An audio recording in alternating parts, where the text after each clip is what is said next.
देहरादून से इस वक्त बड़ी खबर सामने आ रही है, जहां पर बेरोजगारी की समस्या को लेकर प्रदेश कांग्रेस कमेटी का प्रदर्शन। आपको बता दें कि कांग्रेस का 12 सितंबर को प्रदेश व्यापी प्रदर्शन होगा। आज हरीश रावत घर से ही बेरोजगारी के खिलाफ शंखनाद करेंगे। 12 सितंबर को अपने आवास पर उपवास रखेंगे। वहीं सभी जिलों में नगर ब्लॉक स्तर पर भी धरना दिया जाएगा। आपको बता दें कि देहरादून में पूर्व मुख्यमंत्री हरीश रावत प्रदेश में बढ़ती बेरोजगारी के खिलाफ 11 सितंबर को देर शाम शंखनाद करेंगे। इसके बाद 12 सितंबर को वह अपने आवास पर उपवास भी करेंगे। इस वक्त ये बड़ी खबर आपको बता दें, बेरोजगारी की समस्या को लेकर प्रदेश कांग्रेस कमेटी 12 सितंबर को प्रदेश व्यापी प्रदर्शन करेगी और सरकार को घेरने का पूरा प्लान जो है कांग्रेस ने तैयार कर लिया है। आपको बता दें कि देहरादून समेत सभी जिलों में नगर ब्लॉक स्तर पर भी धरना होगा।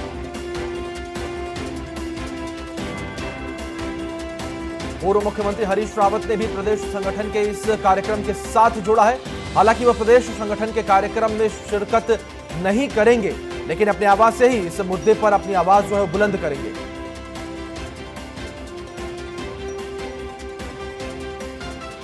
बड़ी खबर आपको बता दें देहरादून से सामने आई है, जहां पर विपक्ष जो है वो बीजेपी को घेरने की पूरी तैयारी में है। तो वहीं अजीत कांबोज हमारे साथ लाइव जुड़े हैं इस खबर पर अधिक जानकारी के साथ सीधे उनका रुख करेंगे। अजीत, आपसे जानना चाहेंगे, जिस तरीके से लगातार जो विपक्षी पार्टी है यानी कि कांग्रेस इस वक्त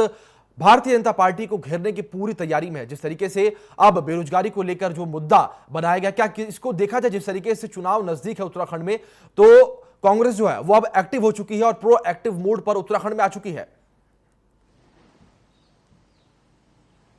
बिल्कुल अभिषेक, अगर उत्तराखंड की बात की जाए तो 2022 के शुरू में ही विधानसभा चुनाव यहां पर होने हैं, तो उसको देखा जाए तो सीधे तौर पर अब लगभग 1.5 साल का वक्त बचा है आम चुनाव को लेकर। तो ऐसे में सभी राजनीतिक दल यहां पर अपनी तैयारियों में जुट चुके हैं और मुख्य दलों की अगर बात की जाए तो भाजपा सरकार में है और मुख्य विपक्षी दल कांग्रेस है। तो कांग्रेस पूरे मुद्दों को लेकर अब सड़क पर उतर चुका है और चुनावी मोड में पूरी तरह से आ चुका है। इसी कड़ी में लगातार अब चरणबद्ध तरीके से यहाँ पर आंदोलन किए जा रहे हैं, धरने प्रदर्शन किए जा रहे हैं। इसी कड़ी में कि बड़ा प्रदर्शन होगा जिसमें बेरोजगारी का मुद्दा उठाया है विपक्ष में बैठी कांग्रेस ने, और साफ तौर पर जिला मुख्यालयों से लेकर जो राजधानी है देहरादून यहां पर भी आंदोलन किया जाएगा और बड़े नेता इसमें खासतौर पर शामिल होंगे, चाहे फिर उसमें प्रदेश प्रभारी की बात हो या फिर जो प्रदेश अध्यक्ष हैं या पूर्व मुख्यमंत्री या इसके अलावा जो अन्य बड़े नेता हैं उत्तराखंड कांग्रेस के, ये सभी लोग इन धरने प्रदर्शन में शामिल होंगे। बात करें उत्तराखंड सरकार की, तो उत्तराखंड सरकार ने साल 2020 को रोजगार वर्ष घोषित किया था, लेकिन कोरोना के चलते यहां पर तमाम प्रक्रिया सारी रोक दी गई। अब जब दोबारा से अनलॉक की प्रक्रिया शुरू हुई है तो सरकार ने कोशिश जरूर की है रोजगार के नए संसाधन उपलब्ध कराने की, लेकिन विपक्ष का साफ तौर पर कहना है कि सरकार ने जो भी व्यवस्था यहां पर दी है वो नाकाफी है और रोजगार को लेकर सरकार जिस तरह के वादे कर रही है वो जमीनी हकीकत कुछ नहीं रखते हैं। ऐसे में बेरोजगारी का बड़ा मुद्दा लेकर उत्तराखंड कांग्रेस यहां पर बड़ा आंदोलन करने जा रही है और जिसके तौर पर सीधे निशाने पर होगी उत्तराखंड सरकार। जी अजीत, वहीं जिस तरीके से अगर मौजूदा समय से पहले की अगर बात की जाए तो पहले केवल यही कहा जाता था कि उत्तराखंड में बीजेपी बनाम कांग्रेस या ये कहा जाए कि कांग्रेस बनाम बीजेपी की लड़ाई हुआ करती थी, लेकिन अब जिस तरीके से आम आदमी पार्टी ने भी कहा है कि वो इस बार जो है चुनाव उत्तराखंड में लड़ेगी, तो क्या बीजेपी भारतीय जनता पार्टी की चुनौतियां इस बार और बड़ी होने वाली हैं, क्योंकि जो लड़ाई है यह बड़ी हो गई है, मैदान में और खिलाड़ी उतर गए हैं? बिल्कुल, अगर देखा जाए उत्तराखंड की राजनीति का मिजाज देखा जाए तो सीधे तौर पर एक बार भाजपा आती है, एक बार कांग्रेस आती है, लेकिन इस बार के आम चुनाव में सीधे तौर पर आम आदमी पार्टी ने भी उत्तराखंड में दस्तक देने का ऐलान कर दिया है और यहाँ के कई स्थानीय मुद्दों को लेकर वो लगातार आंदोलन भी कर रहे हैं। लेकिन अगर भाजपा की बात की जाए, भाजपा के मौजूदा 57 सांसद है और जो बचे हुए सांसद है वो कांग्रेस के हैं। तो ऐसे में साफ समझा जा सकता है कि उत्तराखंड की राजनीति का मिजाज क्या होता है। हालांकि आम आदमी पार्टी ने उत्तराखंड में दस्तक जरूर देने का काम किया है, लेकिन भाजपा इससे आशान्वित नजर आ रही है कि जो भी आम आदमी पार्टी का कार्यकर्ता होगा वो सीधे तौर पर कांग्रेस के वोट बैंक को इफेक्ट करेगा, भाजपा का जो कैडर वोट है वो कहीं भी दिक्कत में नहीं आएगा। तो ऐसे में मुश्किलें जो बढ़ेंगी भाजपा की तरफ से वो साफ तौर पर कांग्रेस की बढ़ने की वो बात कर रहे हैं। कांग्रेस इसको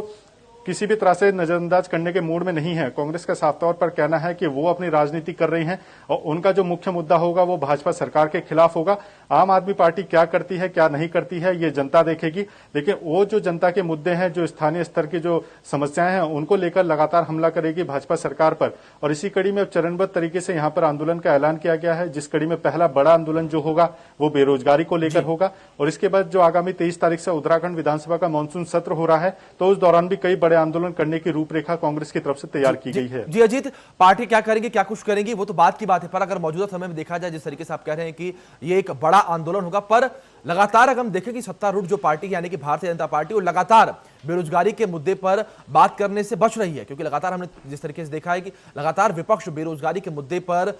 विपक्ष की पार्टी को घेरने में लगा हुआ है, लेकिन लगातार भारतीय जनता पार्टी इससे दूरी बनाते हुए जा रही है।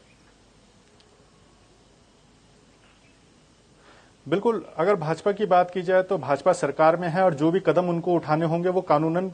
प्रक्रिया को देखते हुए उठाने होंगे। अभी की बात की जाए तो कांग्रेस ने एक बड़ा मुद्दा उठाने का ऐलान किया था गन्ना किसानों की समस्याओं को लेकर। कांग्रेस का आरोप था कि उत्तराखंड सरकार ने गन्ना किसानों की समस्याओं का कोई समाधान नहीं किया है, चाहे फिर उनके बकाये की बात हो या फिर जो अन्य समस्याएं हैं गन्ना किसानों की। लेकिन 2 दिन पहले ही त्रिवेंद्र रावत सरकार ने 195 करोड़ की धनराशि गन्ना किसानों को लेकर अवमुक्त कर दी है और सीधे तौर पर जो तमाम जिलाधिकारी हैं जहां पे गन्ना खेती होती है उनको साफ निर्देशित किया गया है जितना भी बकाया है गन्ना किसानों का वो उनको तत्काल जारी किया जाए। तो एक बड़ा इश्यू था कांग्रेस के हाथ में, लेकिन सरकार ने सीधे तौर पर उसको खत्म किया है। अब रही बात बेरोजगारी के मुद्दे की, बेरोजगारी को लेकर बड़ा आंदोलन कांग्रेस ने तैयार किया है करने का, लेकिन उससे पहले ही त्रिवेंद्र रावत सरकार ने जायका के माध्यम से लगभग 10,000 बेरोजगार युवाओं को रोजगार से जोड़ने का ऐलान कर दिया है। इसके अलावा स्वरोजगार योजना के तहत भी कई नई यहां पर रोजगार के संसाधन उपलब्ध कराने का दावा किया जा रहा है। तो कुल मिलाकर सरकार अपने संसाधनों से ज्यादा युवाओं को रोजगार देने की दावे जरूर कर रही है, लेकिन विपक्ष का कहना है कि आंकड़ों में अगर देखा जाए तो दावे तो कई सारे किए जा रहे हैं, पर असल बात तब होगी जब ये दावे जो है वो जमीनी रूप में देखने को मिले। बहुत बहुत शुक्रिया आपका हमारे साथ जुड़ने के लिए, तमाम जानकारियों के लिए।